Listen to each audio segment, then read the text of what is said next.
Politicians and journalists love to scapegoat and demonise, particularly with issues impacting housing markets, with property investors always a popular target.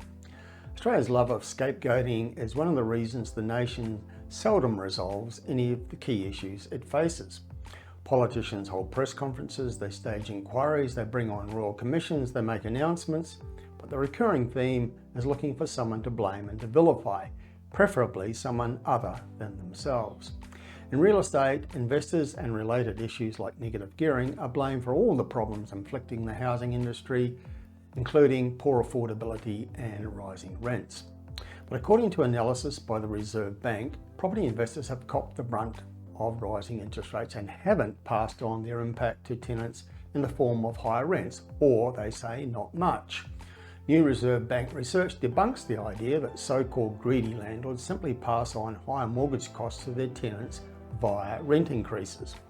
According to the RBA analysis, after analysing years of investor tax returns, for every $1 increase in home loan interest repayments, property investors have raised rents typically by just 1 cent.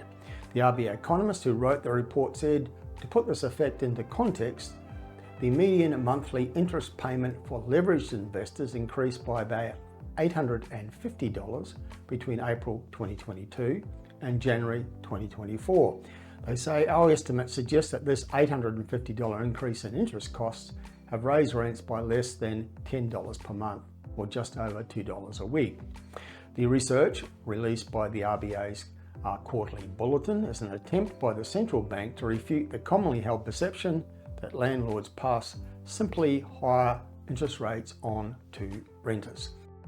While there is a public perception that rents and interest rates tend to move in tandem, the RBA says this is more a case of correlation than causation. The RBA says pinning down the relationship between interest rates and rents is tricky because both will tend to move together with the economic cycle. For example, it says a strong economy with a pickup in income demand will see increased demand for rental properties, and this will put upward pressure on rents. At the same time, interest rates may be raised to reduce inflationary pressures. So the saying that rising rents and rising interest rates tend to occur at the same time, rather than one causing the other. The sample period for this research includes 2 other interest rate tightening cycles, including immediately before and after the global financial crisis. RBA Governor Michelle Bullock said in August the fundamental reasons that rents were increasing so quickly was because there was not enough housing supply to meet demand. Bullock told a parliamentary inquiry, landlords can only pass on interest rate rises into rents if there is demand for those properties. If there isn't, then it's very difficult for them to pass those costs on. The researchers said that housing demand had been strong due to high population growth and an increase in the number of households with spare rooms. Meanwhile, supply has been hampered by rising construction costs, which the RBA says have increased 40% over the past 4 years, although other estimates say that they have risen by more than 50% in the past 3 years. Now, you could argue that the RBA has a vested interest in the argument they are presenting, because many believe that higher interest rates have driven increases in rents over the last few years, and therefore Bullock and the other financial elites on the RBA board are to blame for the rise of residential rentals. So what do I think?